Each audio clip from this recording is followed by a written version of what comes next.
नमस्ते, मैं हूं doctor Suruchi Agarwal, head scientific affairs MedGenome labs. आज हम बात करेंगे कि टिश्यू बायोप्सी और लिक्विड बायोप्सी में क्या क्या फ़र्क होते हैं और लिक्विड बायोप्सी के क्या क्या फ़ायदे हो सकते हैं।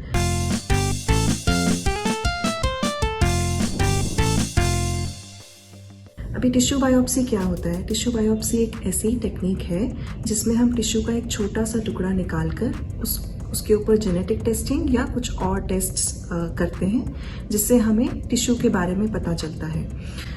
जेनेटिक टेस्टिंग के लिए डीएनए की ज़रूरत होती है, लेकिन कभी कभी जब टिश्यू पहुंच योग्य नहीं होता है या फिर प्रोसेसिंग के दौरान डीएनए की क्वालिटी ख़राब हो जाती है तो जेनेटिक टेस्टिंग नहीं की जा सकती।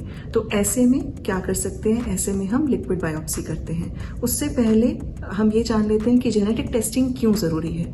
जेनेटिक टेस्टिंग इसलिए ज़रूरी है क्योंकि वो हमें कुछ यूनिक सिग्नेचर्स आइडेंटिफाई करने में मदद करती है जो एक पर्टिकुलर ट्यूमर टिश्यू में होते हैं, और डॉक्टर्स उनकी जानकारी की मदद से टारगेटेड थेरेपी, जिसको हम बोलते हैं लक्षित उपचार, कर सकते हैं। टारगेटेड थेरेपी जो ट्रेडिशनल कीमोथेरेपी या अलग अलग तरह के ट्रीटमेंट्स अवेलेबल हैं उनसे बहुत ज़्यादा फ़ायदेमंद होती है, क्योंकि वो डिपेंड करता है कि किस बायोमार्कर के बेसिस पे और किस यूनिक सिग्नेचर के बेसिस पे वो दवाई दी जा रही है। तो जब टिश्यू पर ये जेनेटिक टेस्टिंग नहीं की जा सकती है तो हम लिक्विड बायोप्सी करते हैं। अभी लिक्विड बायोप्सी नाम से ही पता चल रहा है कि ये एक ऐसा टेस्ट है जो शरीर के फ्लूइड्स पे किया जा सकता है, जिसमें टिश्यू निकालने की ज़रूरत नहीं होती है।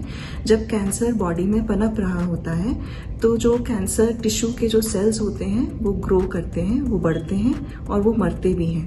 जब वो सेल्स मरते हैं तो वो अपने अंदर की चीज़ों को ब्लड में छोड़ देते हैं।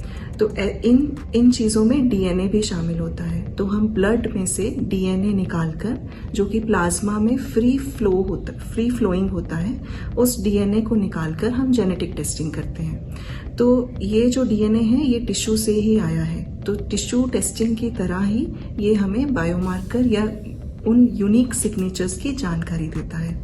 तो लिक्विड बायोप्सी की मदद से जब हम इन यूनिक सिग्नेचर्स को जान जाते हैं तो क्लिनिशियंस के लिए काफ़ी मददगार साबित होती है, जब टिश्यू बायोप्सी पर जेनेटिक टेस्टिंग नहीं की जा सकती। इसके और भी बहुत से फ़ायदे होते हैं, जैसे कि इसे बार बार किया जा सकता है, क्योंकि इसमें टिश्यू निकालने की ज़रूरत नहीं होती है, इसमें सिर्फ ब्लड की ज़रूरत होती है, तो इसे बार बार किया जा सकता है। ऐसे ही एक पेशेंट का केस मुझे ध्यान में आ रहा है, जहाँ पर उस पेशेंट को लंग कैंसर था और कीमोथेरेपी से उसको कोई आराम नहीं आ रहा था, एंड टिश्यू बायोप्सी उसका नहीं हुआ था, नहीं हो सकता था। तो ऐसे में मेडजीनोम लैब्स में लिक्विड बायोप्सी टेस्ट किया गया और एक बायोमार्कर, जिसे हम EZR ROS1 फ्यूजन कहते हैं, उसकी पहचान करके उसे सही दवाई दी गई और अब उसकी बीमारी में काफ़ी आराम है। तो लिक्विड बायोप्सी बहुत ही कारगर जीनोमिक टेस्टिंग टेक्निक साबित हुई है डॉक्टर्स के लिए, और इसे मेडजीनोम में करवाया जा सकता है। Thank you.